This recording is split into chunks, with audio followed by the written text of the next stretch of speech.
ইউএসের visa reject হওয়ার বেশ কিছু কারণ রয়েছে। আজকে সেই কারণগুলো নিয়ে আলোচনা করব।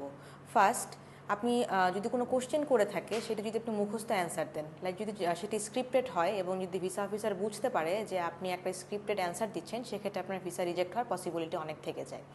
সেকেন্ড, ভিসা অফিসারের সাথে আই কন্ট্যাক্ট না করা।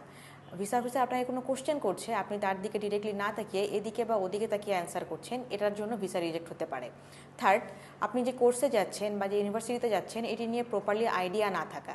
বেশিরভাগ সময় ভিসা অফিসাররা আপনাকে কোশ্চেন করে থাকে আপনি কোন ইউনিভার্সিটিতে যাচ্ছেন, কোন কোর্সে যাচ্ছেন বা কোর্সের লেন্থ কত দিনের এবং টিউশন ফিসটা কত। আপনি যদি এই অ্যান্সারগুলি প্রপারলি দিতে না পারেন, সেক্ষেত্রে আপনার ভিসা রিজেক্ট হওয়ার চান্স অনেক বেশি থেকে যায়।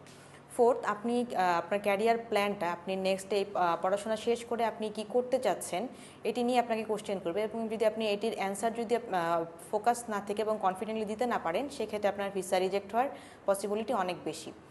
লাস্ট, আপনাকে যে স্পন্সর করছে তাকে না অবশ্যই কোশ্চেন করবে এবং আপনার স্পন্সরের অকুপেশন, তার ইনকাম সোর্স সব কিছু নিয়ে কোশ্চেন করবে। সো এটিতে যদি আপনি প্রপারলি অ্যান্সার করতে না পারেন এবং যদি সব অথেন্টিক ডকুমেন্ট শো করতে না পারেন, সেক্ষেত্রে আপনার ভিসা রিজেক্ট হওয়ার চান্স অনেক বেশি।